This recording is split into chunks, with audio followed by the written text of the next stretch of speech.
ఘట్కేసర్లోని శ్రీనిధి కాలేజీలో అసలు ఏం జరిగింది? మరింత సమాచారం మా కరెస్పాండెంట్ కిరణ్ అందిస్తారు. శ్రీనిధి కళాశాలలో చదువుతున్నటువంటి విద్యార్థుల పేరెంట్స్ అంతా కూడా ఉదయం నుంచి ఆందోళన చేపడుతున్నటువంటి పరిస్థితి ఉంది. ఎందుకంటే యూనివర్సిటీలో దాదాపు విద్యార్థులు ఎవరైతే ఉన్నారో వాళ్ళందరినీ కూడా గుర్తింపు లేకపోవడంతో కళాశాలలో విద్యార్థులుగా గుర్తించాలని కూడా పెద్ద ఎత్తున ఆందోళన చేపట్టారు. కొంతమంది ఇంజనీరింగ్ ఫస్ట్ ఇయర్ ఏదైతే శ్రీనిధి కళాశాలలో చదువుతున్నటువంటి ఇంజనీరింగ్ ఫస్ట్ ఇయర్ విద్యార్థుల తల్లిదండ్రులు మనతో పాటున్నారు. ఏంటి సార్ మీ డిమాండ్ ఏంటి? ఉదయం నుంచి ఎందుకు ఆందోళన చేస్తున్నారు? ఈరోజు యూనివర్సిటీ గుర్తింపు రాలేదు, గవర్నర్ సంతకం పెట్టలేదనే ఉద్దేశంతో తెలంగాణ ప్రభుత్వము 2 అకాడమిక్ 2023-24, 24-25 అకాడమిక్ ఇయర్లకు సంబంధించినటువంటి మేనేజ్మెంట్ కోటాలో ఎవరైతే శ్రీనిధి విశ్వవిద్యాలయంలో చేరినటువంటి విద్యార్థులను సర్దుబాటు చేయాలని చెప్పేసి హై పవర్ కమిటీ ఒకటి నివేదిక కూడా తయారు చేసింది, కాలేజీలకు కూడా పంపించింది.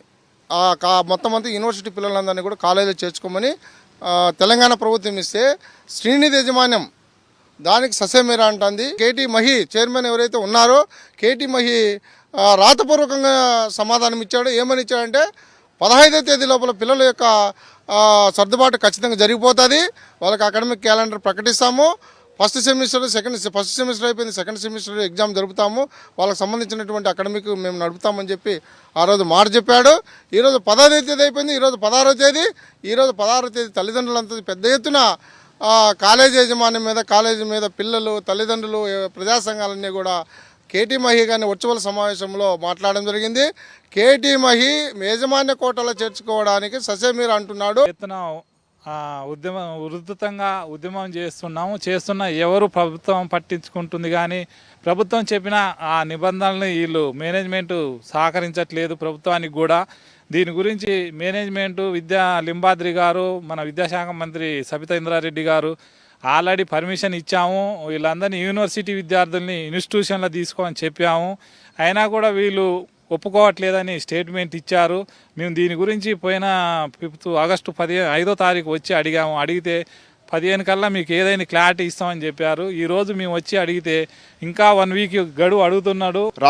తెలంగాణ రాష్ట్ర ప్రభుత్వం సబితా ఇంద్రారెడ్డి గారు, ఉన్నత విద్యా మండలి చైర్మన్ లింబాద్రి గారు మరియు వాళ్ళ కమిటీ ఏదైతే జీవో పాస్ చేసినారో ఆ జీవో ప్రకారంగా స్పష్టంగా యూనివర్సిటీ నుంచి కాలేజీలకు అండర్ జేఎన్టీయూ పరిధిలోకి మార్చాలని చెప్పడం జరిగిందో అదేవిధంగా వాళ్ళని మార్చేయాలని చెప్పేసి, విద్యార్థులను మార్చాలని చెప్పేసి ఈ తెలంగాణ రాష్ట్ర ప్రభుత్వాన్ని డిమాండ్ చేస్తున్నాం. ముఖ్యంగా విద్యార్థులకు సంబంధించి ఇప్పటికే యూనివర్సిటీ పరిధిలో వాళ్ళు ఉన్నారు, వాళ్ళందరినీ కూడా ఇన్స్టిట్యూషన్ పరిధిలోకి తీసుకోవాలని కూడా గతంలో చెప్పినటువంటి కూడా ఇటు కళాశాల యాజమాన్యం దానిపైన ఏమాత్రం కూడా స్పందించట్లేదు, కళాశాల యాజమాన్యం కూడా దీనిపైన మాట్లాడటం లేదని కూడా వీళ్ళంతా ఆవేదన వ్యక్తం చేస్తున్నారు. ఖచ్చితంగా ఆ గుర్తింపు లేనటువంటి యూనివర్సిటీలో ఉంచడం కంటే ఇన్స్టిట్యూషన్లో ఉంచితే పిల్లల భవిష్యత్తు అన్న బాగుపడుతుంది కాబట్టి గుర్తింపు వచ్చిన తర్వాత అడ్మిషన్లు చేసుకోవాలని కూడా వాళ్ళంతా కూడా డిమాండ్ చేస్తూ ఉన్నారు. కెమెరామెన్ రంగనాయకులతో కిరణ్, సాక్షి టీవీ, ఘట్కేసర్.